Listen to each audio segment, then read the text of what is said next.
What's up, everybody? Christy here with Cover Health USA, and I am so excited about today's presenter, Dr. Mark Sanna. And as you can see, I am not sitting in my home office. I'm about to take a tour of the chiropractic school at Campbellsville University here in Kentucky, and I am so excited. I've actually just been cheesing out about it all day, and I can't wait to fill y'all in and tell you all about it. But in the meantime, we have Dr. Sanna here, who is a dear, dear friend for the entire 13 years of my career in chiropractic. And I don't know where I would be without him and his infinite wisdom on so many things. Like there's chiropractic, there's business, there's travel. Seriously, you probably are one of the most interesting people I've ever had the pleasure of being friends with or met in my entire life.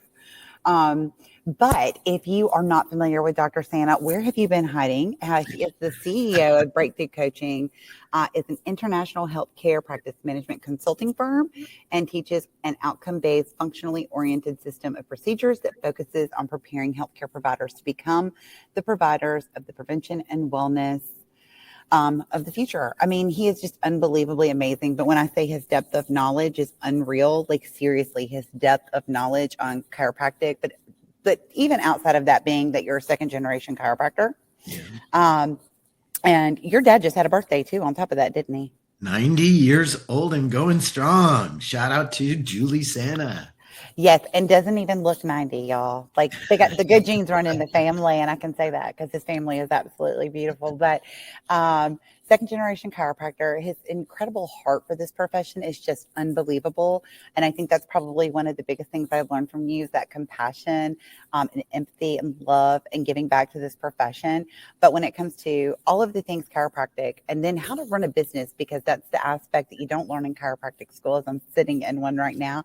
You learn how to be an incredible practitioner, but then you have to learn how to be an incredible business person and all the aspects that come with that. Dr. Sam is going to touch on one of those today, and I am so excited that you're here. Thank you so much for doing this. Thank you, Christy. I don't even know how we fit this in your busy schedule. Y'all, this man lives on an airplane and then he visits his home in Florida. All right, Dr. Sanna, you can go ahead and open it up and take it away.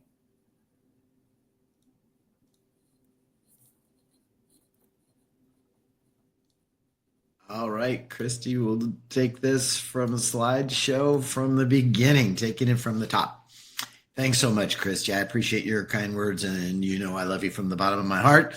And have a great time viewing the newest chiropractic college in the country, right there in Kentucky. So, way to go. Enjoy. This is a super session. I get to talk about many things chiropractic.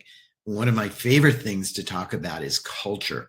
And it's so important now, maybe more important now than ever before, that we have a strong culture in our chiropractic practices, in our families, in our lives, that direct us, act as that guidepost, act as our GPS, our internal GPS that let us know when we're on track or off track. And I want to give you some very specific tools that you can use to help reignite that culture, that great practice culture that you might have had before the pandemic sucked some of the joy out of it. Or maybe if you haven't yet thought about a culture and it's there around you just like oxygen, but maybe taking an active role in defining that culture will be a great result of our time spent together. So you're right. It's not business as usual. You know that by flipping through a newspaper or watching the news, both of which I recommend that you avoid as often as possible, and put good, as Jim Parker used to say, good bread for your head, right? Have good thoughts and good ideas rather than being brought down or vibrating at that negative rate of fright and scare that you hear about. Economic crisis, environmental crisis, all of the things that are happening, disasters. And gosh, it's a complex world, but in the end, we have to understand that we can only change or be responsible for those things that are in our control. And there's a lot of that stuff that's simply not in our control. But what is in control is your attitude.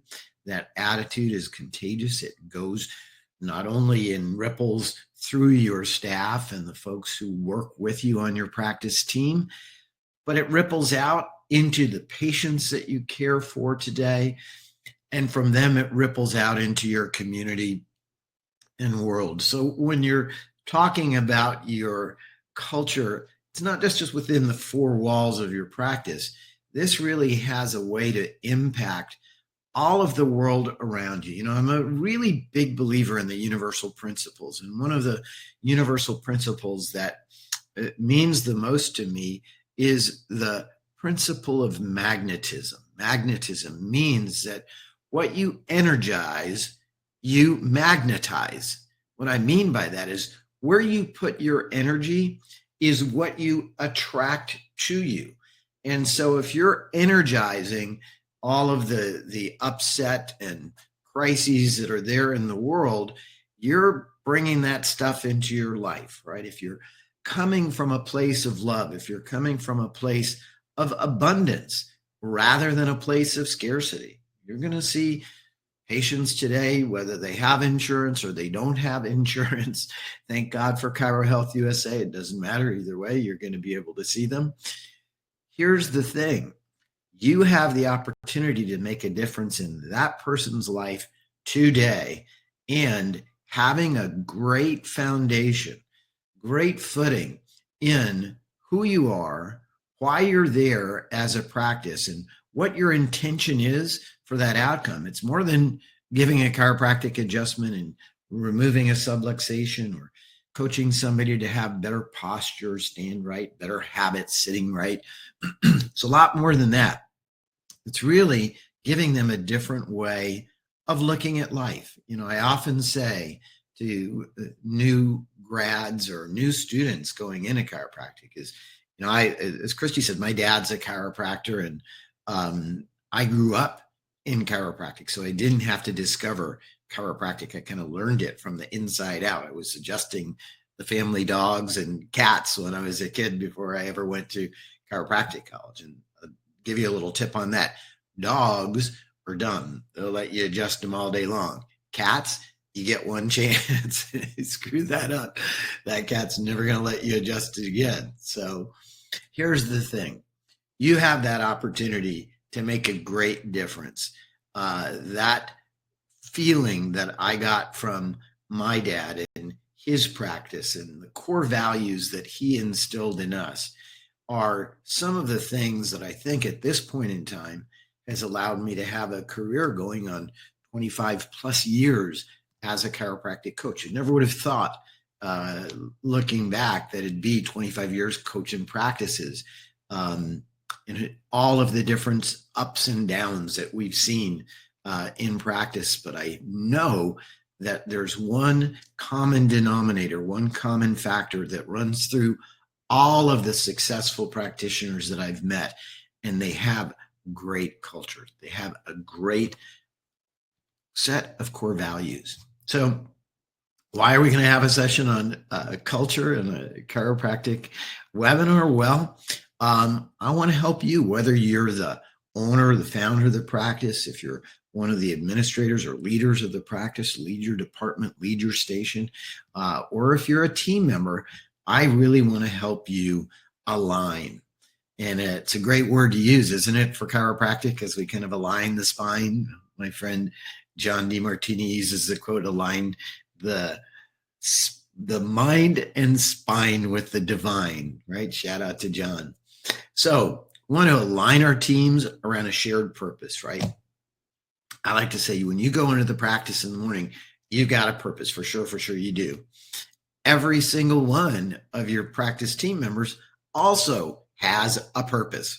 You know, if we were to play a game, I love doing this with a live audience, and I were to have you to close your eyes and point north, and in a room full of hundreds of people, you see fingers pointing left, fingers pointing right. You will have the people pointing up because that's where it says north on the map, right? And I tell them, listen, open your eyes, take a look where everybody's pointing. And that's what happens in your office if you don't come in and say, listen, here's our purpose. Here's where we're headed. Here's why we're here today, and set the intention for the team. If not, everybody's going to come in. And they're, by the way, they're good purposes, right? Collecting the money, scheduling the patients, giving them the proper care and therapy, etc. But guess what? We need to be aligned in creating an amazing experience for that person, not once, but each and every time that they come in, right? I love the concept of don't forget to be awesome today, right? Don't forget to be awesome today. I got from my friend, dear friend, Jack Donovan, a buddy of my dad. They're both in their 90s now. And Jack is one of the greatest chiropractors of all time. And he sent me this in a text that said, and yeah, he does text. He sent me the text, don't forget to be awesome today. It was like a regular Wednesday or whatever. Don't forget to be awesome. I have it on my desktop now, so I try not to forget to be awesome. So next, once we are aligned, then we can demonstrate our integrity to our mission, our values, as I mentioned, to our patients, to our community, to those we attract, right? When you're on fire, people come and watch you burn. They want that excitement. They want that energy. So we're going to go through some tools, some strategies, some tactics that you'll be able to use in practice to get everybody in the team, all of those practice patients and families and communities and staff aligned with a great purpose, right? The reason for being in your practice. There's no doubt that many chiropractors, many business folks, we are small business folks, we are entrepreneurs, have been tested. The environment, economic environment that we spoke about before, people looking at interest rates and what's happening with the stock market and et cetera. Not to mention the fact that people are being pulled in many, many directions. It's an amazing thing to me that we finally crossed in our chiropractic colleges 50%, more than 50% of chiropractic students today are female. So I have great hope for the profession. So I have great hope for female leadership. But can you imagine? And yesterday was the day of female chiropractors, National Day of Female Chiropractors. So shout out to Cindy Schaff-Toll and all the great chiropractors of the Women's Chiropractic Group. But know that we're going to be tested. We're going to have to understand that being in business is being flexible, is being able to use that word pivot, being able to know that as these new female chiropractors enter the workforce, that you're going to have associates and docs who are working together. So you may have two part-time female chiropractors that are sharing a job, right? Because it's an amazing thing. They're raising their families. They're being the shuttle service to all of the ball games. I have one doctor that I work with in West Virginia, and literally she finishes the practice and then she gets in the minivan and she's shuttling her sons from one sport to the other. And I'm sure if you have school-age kids, you know what that's all about. So doing all that, being a spouse, organizing the family, organizing maybe even the finances of the family, certainly the plan of the family in terms of where we're going to go, what we're going to do. A lot of that falls on mom. These are really, really challenging times for folks. And we're all trying to put more stuff, more activity into a tighter time frame. And it can stress your nerves a little bit. So we're going to go through some of the themes that I feel are really, really key, really important. Number one is resilience, your ability to bounce back. It's more important than ever before. When you get sucker punched in the solar plexus by life, boom, takes the air out of your lungs and you're standing there and going, wow, I didn't see that coming. It's more important than ever for us to say, okay, get yourself up, brush yourself off, stand up on your own 2 feet and get out there and know that this too shall pass, right? It's not going to be forever. Today, it's not a promise that tomorrow looks like today, right? Tomorrow is a new opportunity, it's a new hope. This afternoon is a new opportunity, a new hope, right? Number 2, a culture of caring and person-centered care. Focused on the person. You may have heard patient-centered care, person-centered care, people-centered care. Put your practice in a position to deal more easily with the stress of change. When you've got a strong purpose, and the purpose is people. I like to say, listen, in baseball, they say, keep your eye on the ball. You probably heard that. Keep your eye on the ball. You're not going to hit the ball if you don't keep your eye on the ball. Well, in your practice, the ball is the patient, right?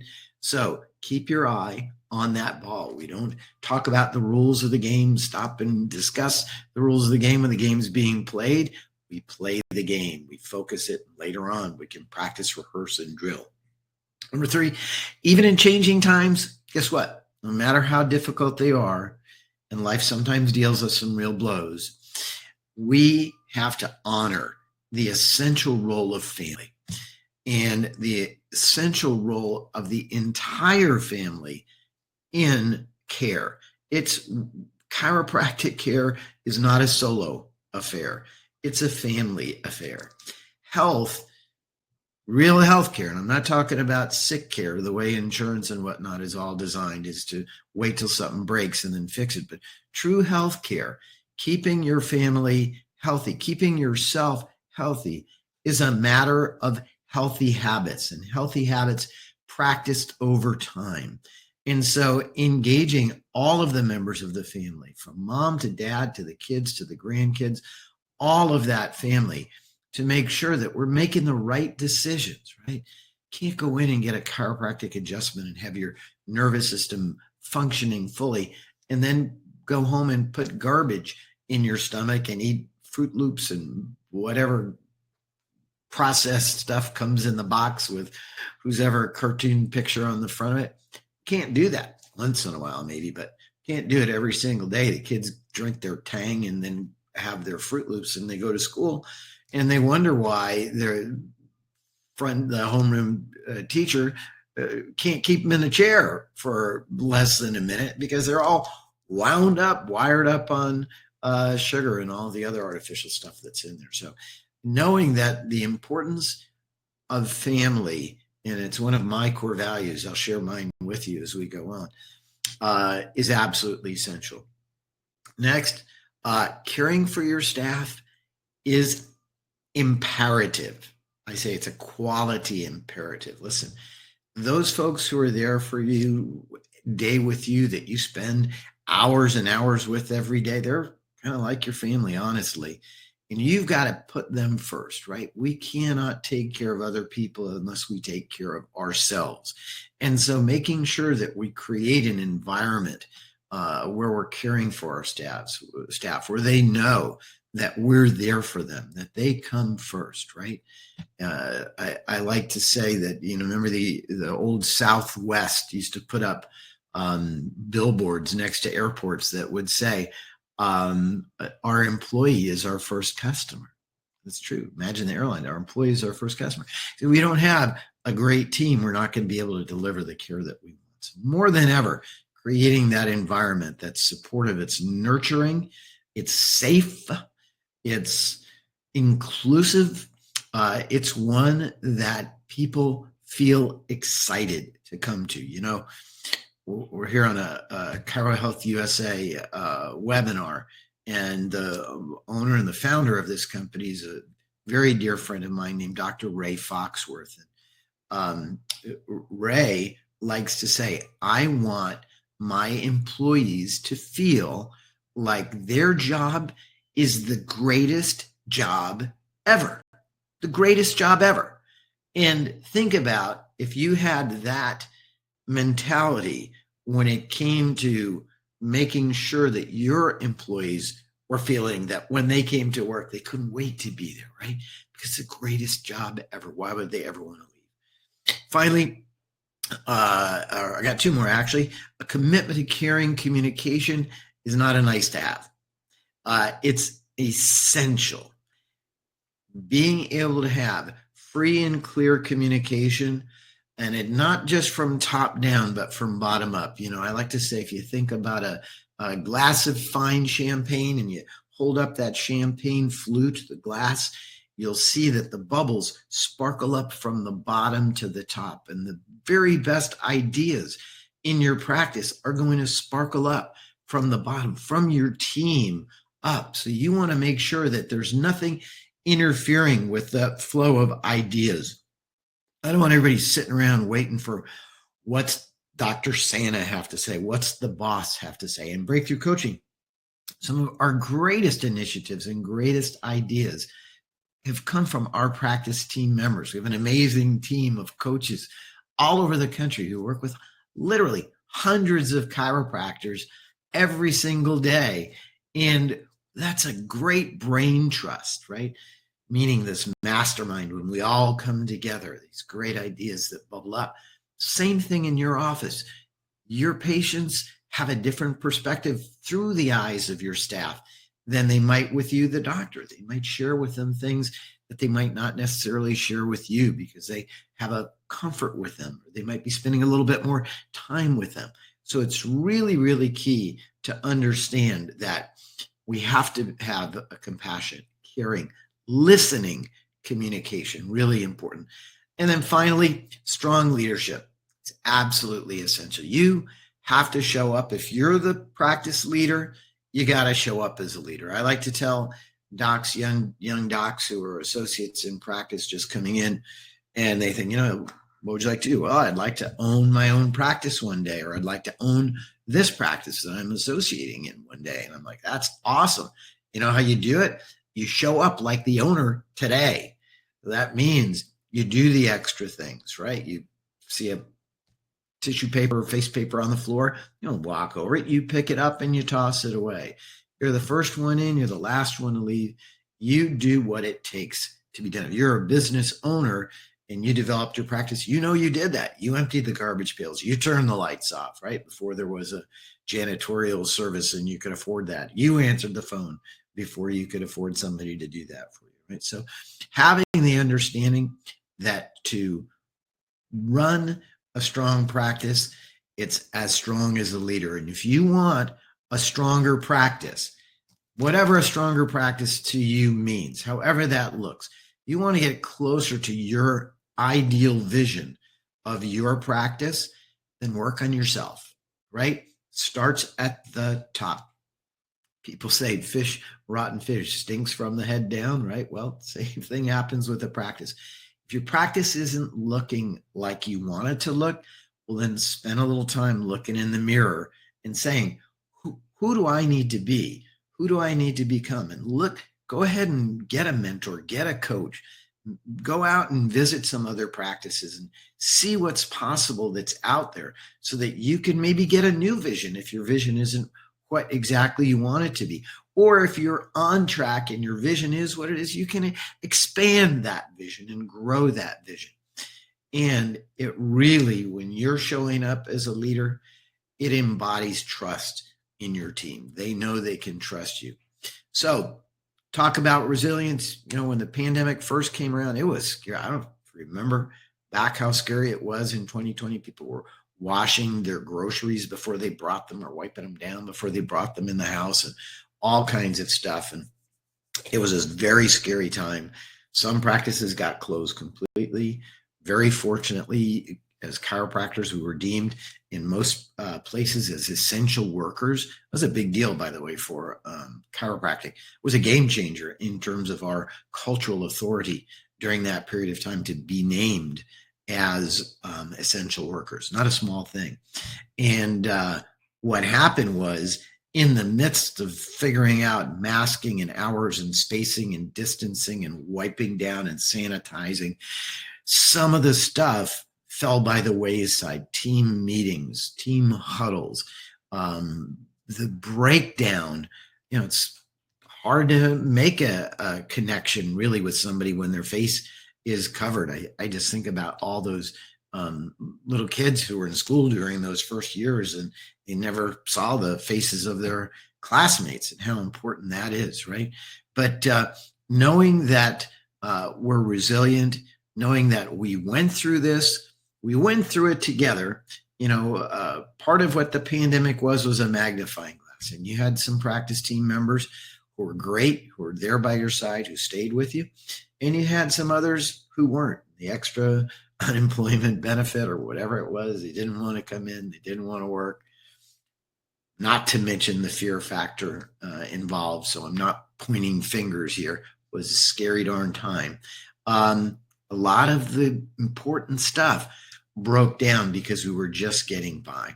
So we have to know that what we did during those extraordinary circumstances helped us come out as exceptional. And we went through this period and it made us stronger. 2 is a culture of caring and person-centered care, people-centered care. Man, it creates energy in a practice. You're in a practice and you walk in and it crackles. You just feel so good to be in that practice. And people get that. It's even before the words are said, right? And that caring communication comes through the eyes. It comes through the environment that we build, understanding that people, when they come into a chiropractic practice, often for the very, very first time, or they've heard all the stuff maybe in wherever about chiropractic, though the myths and falsities that are out there about, and yet they still came, and they're there and they're nervous. And so knowing that they're human beings, making a connection with them, person to person, spirit to spirit. Dr. Wayne Dyer, one of the greatest writers and authors of all time, super philosopher, got to meet him many times, super guy. He used to say, listen, we're not human beings that have an occasional spiritual experience when we go to church or temple or mosque or wherever we worship on the weekends, but we are spiritual beings that are having a human experience, right? We want to connect with our patients spirit to spirit. That connection, right, supersedes just humanity. It goes way beyond that. And so, remember that your team's there maybe for the same reason that you became a chiropractor, is because you wanted to help people. There's something special and unique inside of healthcare providers, and in particular inside of chiropractors and chiropractic team members, because we know so much about innate intelligence and how we're actually all connected, right, through this divine connection of innate intelligence, and how important that it is to recognize that, share that with people, and let them know about it. I mentioned how important family is. My dad, it's one of the greatest gifts that he gave us was the importance of family. I'm Italian, and so family in an Italian family is, it's everything. It's absolutely first. I have 2 beautiful, beautiful sisters who married great guys and have beautiful families. And my spouse is absolutely wonderful. 37 years we're together. And it's amazing for us to have that family connection. And so practices that had that family connection might have lost or got distracted from that. And again, it was tough when you were scheduling people back in the pandemic. I tell you, a lot of practices aren't fully back in terms of people sticking with their appointment schedules. We like to say 10% missed appointments in a day. That's normal. Give or take, that's about what you're going to have. But we saw some practices shoot up to 35% missed appointments, a third of the visits, no showing, not making it, not calling. And so it's on both ends. It's not just on your end of dropping out some procedures in the office just because of trying to keep the show going, but also patients got lax with their social and professional obligations. And so it's really, really hard for us to get that back on track, but stick with it. Remember, it comes from the leader. Doc, reinforce the importance of having families under care, reinforce the appointments of making sure that folks are getting their care on the schedule that they're supposed to receive it. When it's haphazard, randomly applied, chiropractic doesn't work as well as when it's spaced in time.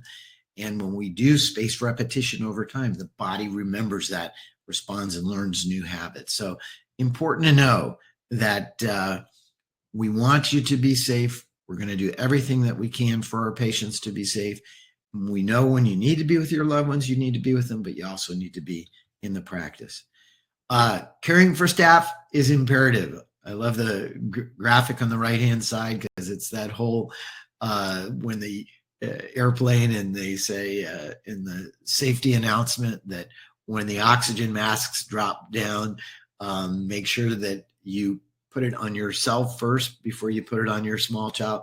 Again, on it was a Southwest airplane, and they're pretty funny on Southwest. They used to be anyway.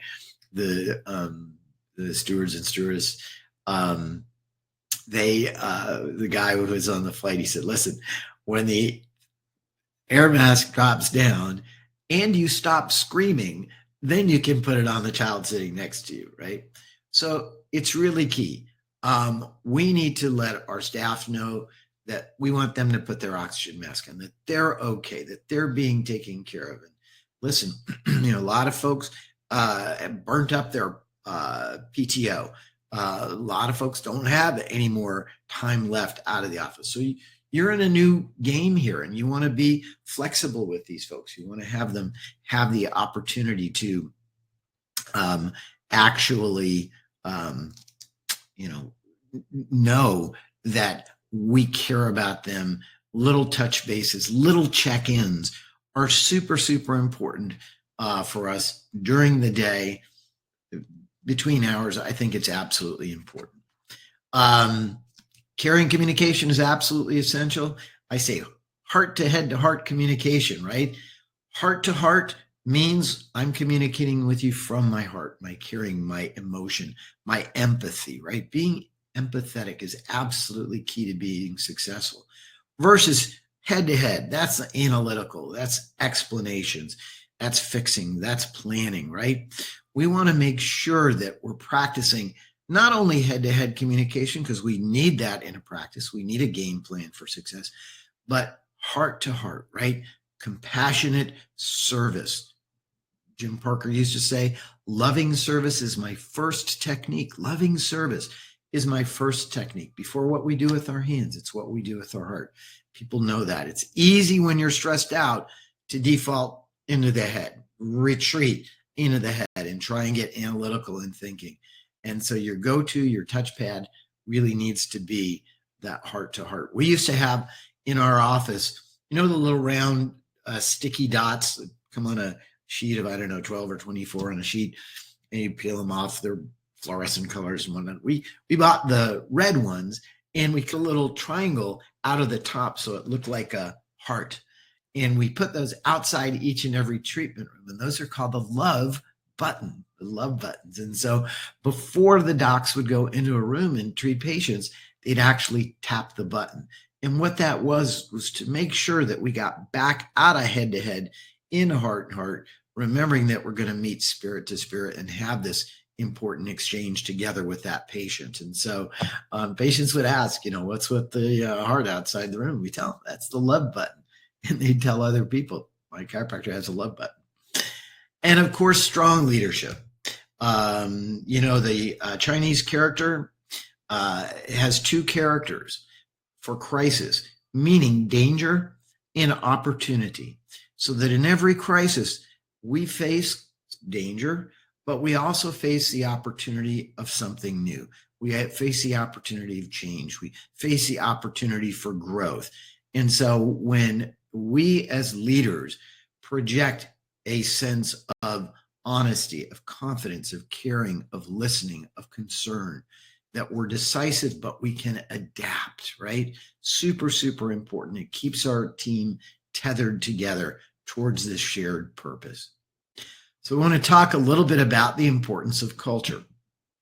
So here's a highfalutin, out of the dictionary definition of culture: an integrated system of learned patterns of behavior and ideas that result in shared philosophies, values, assumptions, beliefs, attitudes that knit the organizational members together and define the characteristics of everyday life. That's a lot, man, right? It knits together. It's a pattern of learned behaviors, of habits practiced over time that align us in philosophy, align us together in vision, and that actually bind us together as a practice, as an organization, as a team, and actually define how we live our life. So in my eyes, what separates the top practices from those who are not quite there yet, it's not their strategies, it's not how they do practice.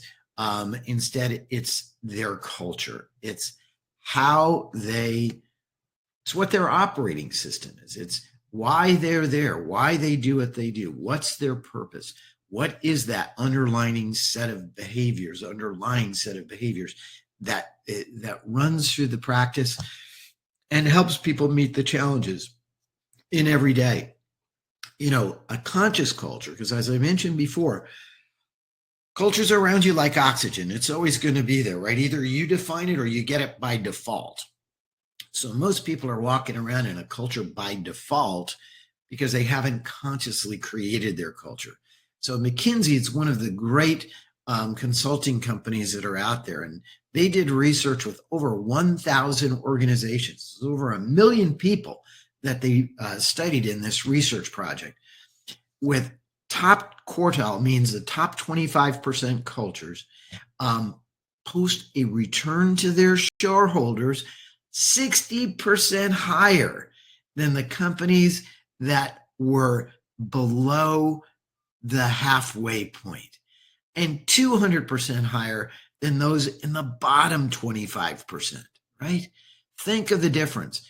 Just having a conscious culture, separating that top 20%, 25% from the bottom 25%, 200% higher return on investment. So a well-established conscious culture is a huge driver of performance and consistent performance. So Bain and Company research found that nearly 70% of business leaders agree that culture provides the greatest source of competitive advantage. Not even how much money you have in the bank, right? Not what are your capital reserves, right? It's your culture. More than 80% believe in an organization that lacks a high performance culture. Listen to this, is doomed to mediocrity. Doomed to mediocrity. That is just not acceptable. You did not undertake this chiropractic career.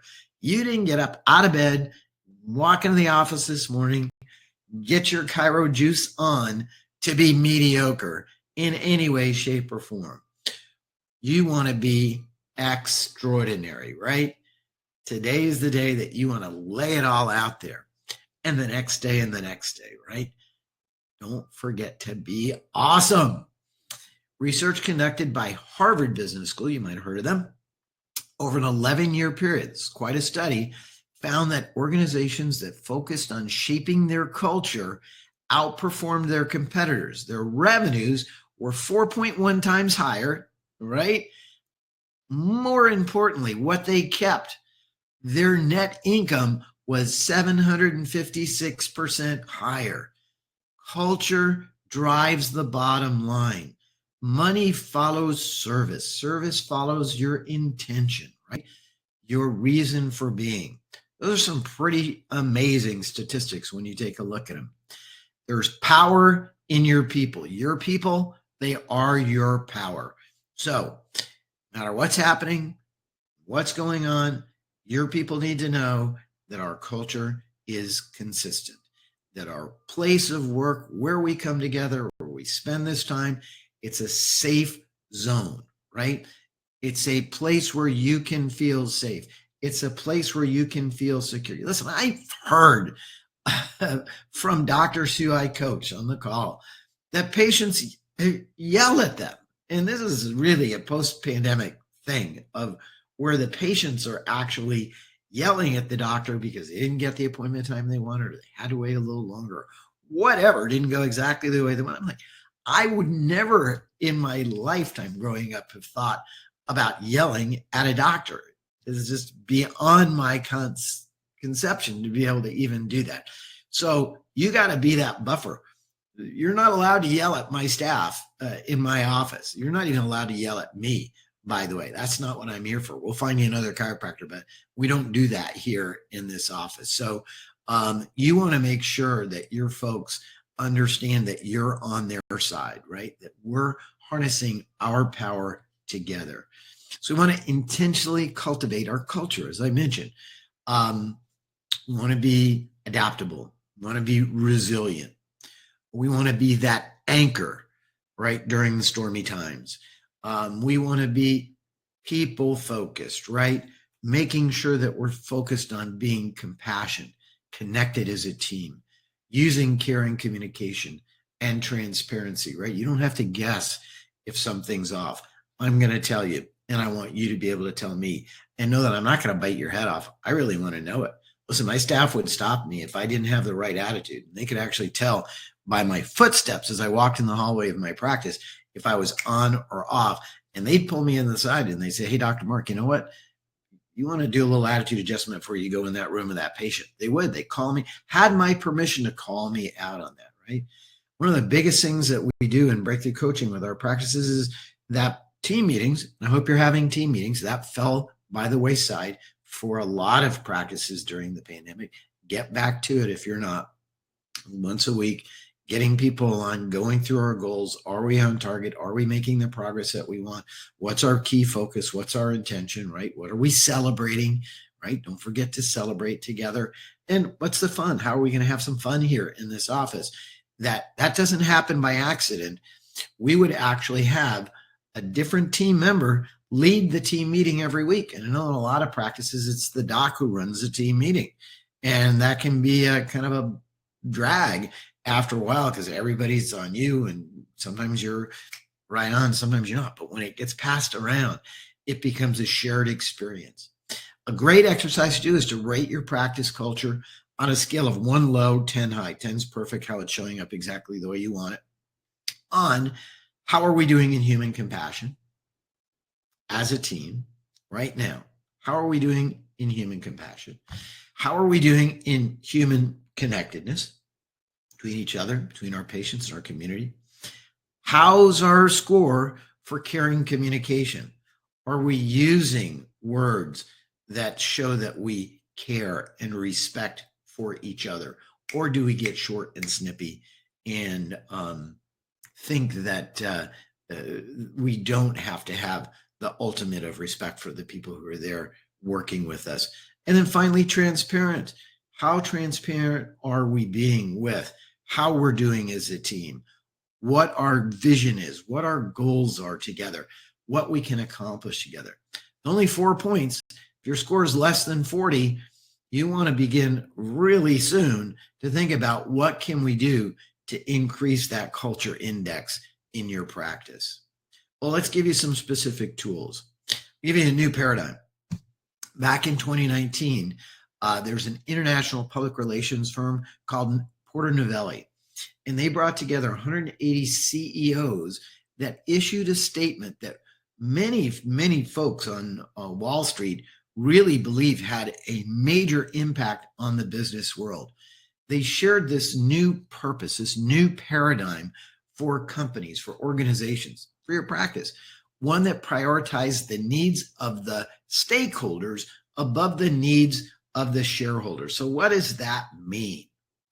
So your stakeholders are the people who work for you in that practice, who are part of that practice. The shareholders are the people who benefit from the profit made by that practice.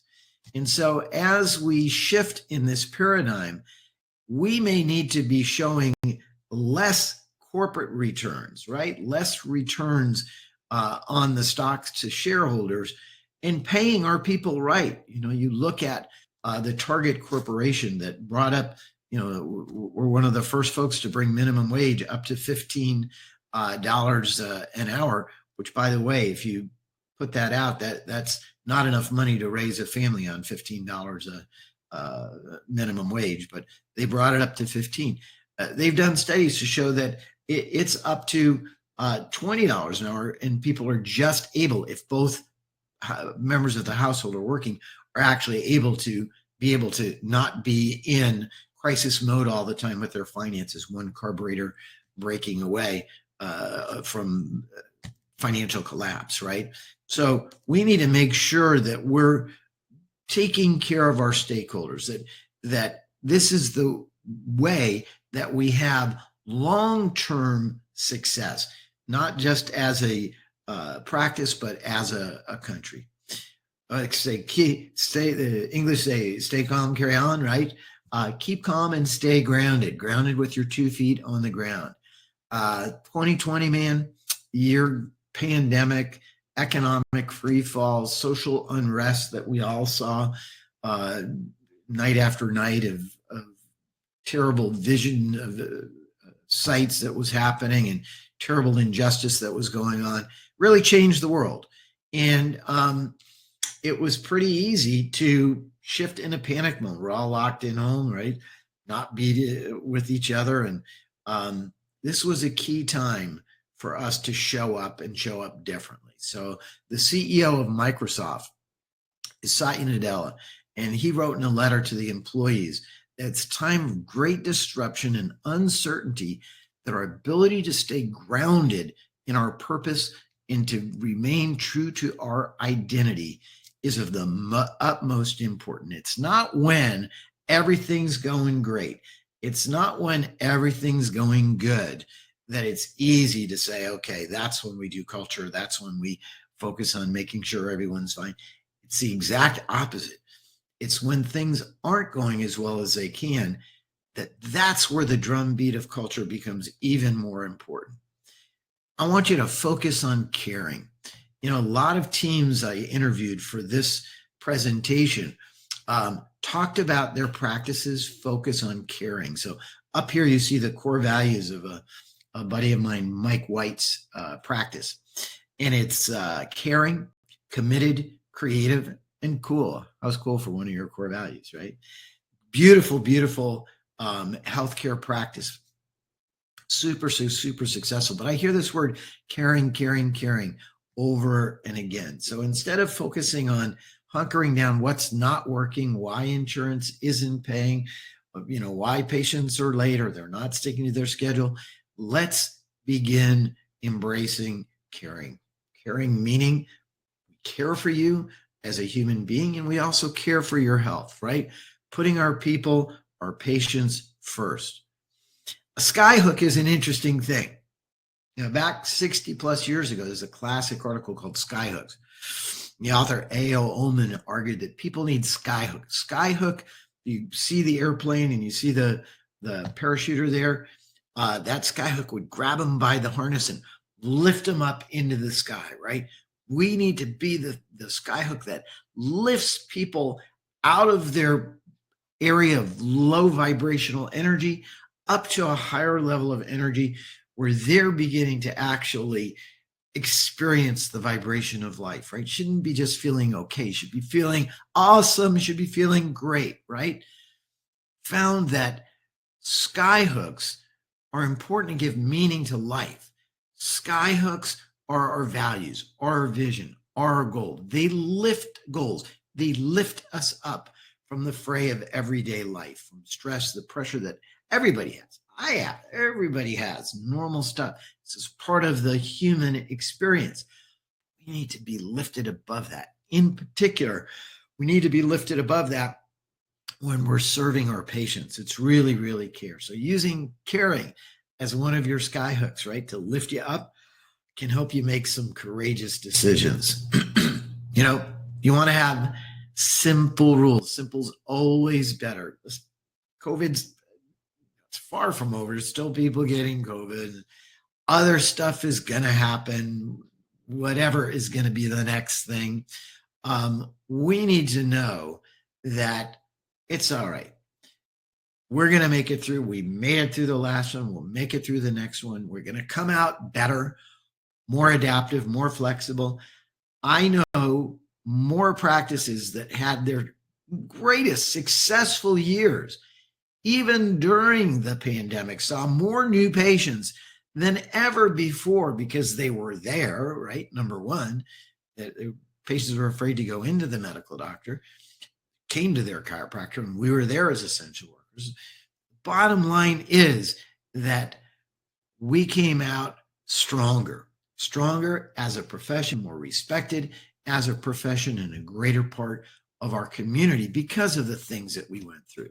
So having simple rules like what's normal behavior? Yelling at the doctor, it's not.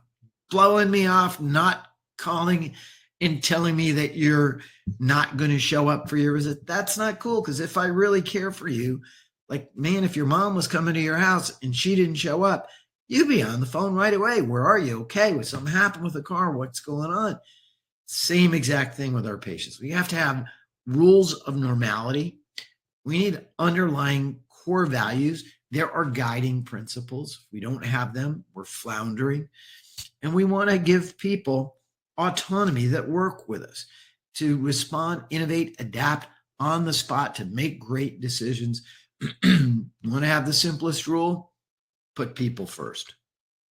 You got to invest in your culture. As I mentioned, it's going to develop with or without your conscious effort. It's going to be there. And it's your job as a team leader, as the leaders of the team, if you have a leadership committee in your practice, it's department heads, etc., know that it has to be led from the top, right? If you don't believe in it, don't do it. If it doesn't feel right, don't do it. Make sure you let culture actually come from. We're going to do an exercise in just a second. It's a great way to come up with what your core values are for your practice. Invest in conscious culture. If not, you're going to get that culture by default. So here's your exercise. It's called Your Mission to Mars. Cool. So I'm going to make you Elon Musk for a few moments here. And I'd like you to pretend that you're Elon and you're going to create your practice from scratch on Mars, all new. You get to bring your ideal practice team with you. You get to create that practice exactly as you want it, right? And so what I'm going to ask you to do is take a sheet of paper, and you might want to come back to this exercise later when you've got some time to think on it and meditate a bit. You can take a photo of this particular slide, is a great one to do. It's the exercise right there. You're going to come up with 4 people. And I want these 4 people to be 4 people that you admire. They could be people that you know. They could be a past coach or teacher, or mentor, parent, could be a past employee, could be a friend, could be your spouse, could be your kid. But it's somebody that you, when you think of that person, you think of them with admiration. You look up to that person. And then I'd like you to come up with 3 traits, 3 characteristics, 3 qualities that you admire in each one of those individuals. So you're going to write down the 3 attributes for each of those 4 people, and you're going to come up with an amazing list of attributes that are there. This is step 1 of the exercise. I've provided you with a list, kind of thought starters. All of the characteristics are not up here on the screen, but you could take, again, a screenshot, snap shot with your phone of this, and it can help you think about what are the characteristics that are important to you that describe who that perfect staff member would be up on Mars, right? And how they describe those people. So take a moment, do that, get those lists together, and you're going to have the 3 attributes for each of those 4 people, right? 12 different attributes that are there. You're going to see that there may be some duplicate or similar words. I want you to combine the duplicates. So if you've got the same word down twice, right? If you've got hardworking twice, you only need it once on the list. Because you cross it out doesn't mean that it's not important. It actually means it's actually more important because it's twice on the list. If you've got some that are very close to each other, synonyms, put the smaller word inside the bigger, more inclusive word, right? So if I've got happy and joyful, maybe joyful might be the bigger word, right? So you'll combine same or similar, cross out the dupes, and if they're two that are really, really close, keep the one you think the most. And the hardest part of this exercise is choose your top five core values. And I ask you to stick with 5. I know it's tough, but a lot of experts say that 5 is a great number to be memorable. And so I'll give you mine. Mine, you know, the first one already is family. So actually go in the proper order: my faith, my family, my fitness, my freedom, meaning my financial freedom. And my last one is fun. So faith, family, fitness, freedom, and fun are my 5 core values. Yours probably won't all start with F or a certain letter to start with, but it's kind of fun if you can come up with an acronym that helps you remember them. And it's good to be able to say them just like that off the top of your head. I actually go on crowd source, the Design Crowd, a website, and I put in a request to have a poster designed for my core values. This is one of our clients, level 1 physical therapy up in Michigan. And there's our energy, integrity, gratitude, intelligence, and innovation. And what's really key is if you look to the side of each one of these core values, there's 3 little bullet points that define what that is, because energy might mean something to one person and might mean something else to somebody else. So body and mind, be proactive. It's up to you. Energy, dependability, honesty, loyalty, integrity. For patients, for coworkers, for life, grateful, gratitude. Know your duty, conscious learning, always ask. For intelligence and innovation, think outside of the box, go above and beyond, and develop new skills. We actually do an exercise like this. This is Dr. Jeff Shabovsky's rehab suite down in South Orange Wellness is his practice in Orlando, Florida. He's got several practices there. And here they are. They're putting the core values across the top, and they're creating the bullet points that help define those core values as part of their team meeting. Here's another way to do that. Once we know the core values, here's a staff shout out board. Here's how it works. Think of a staff member who's been doing a fabulous job lately, or someone who's just helped out.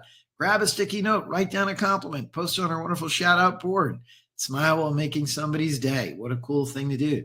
Here's another practice that has little core values forms that they fill out. Name of the nominee, core value exhibited, work ethic, details determined to complete, making up a book due to issues over the past day. She did 5 days in one shift, right? All those great things.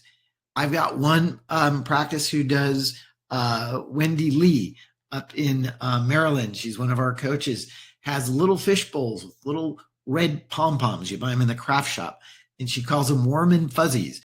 And so there's a big fish bowl full of warm and fuzzies, and all the staff members' names are on the warm fuzzy bowls. And as you walk by, you drop in a warm and fuzzy, and the person with the most warm and fuzzies feels great, but they also get a special acknowledgement at the end of the week.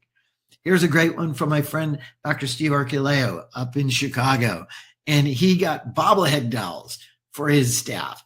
And there's the Wonder Woman bobblehead doll and that rock star Elvis. And if you're the core values champion for the week, you get the most warm and fuzzies, or you get pulled out of the hat and your team votes you that, you get to keep either Elvis or Wonder Woman at your station. And patients are like, what's with Elvis? Like, hey, man, I'm the rock star of the practice. Great last 2 things before we break. You can actually rate your team right now according to their core values with a core values alignment check. So you list the members of your practice team and then grade them on a score of A through C. A means they exhibit the core value all the time.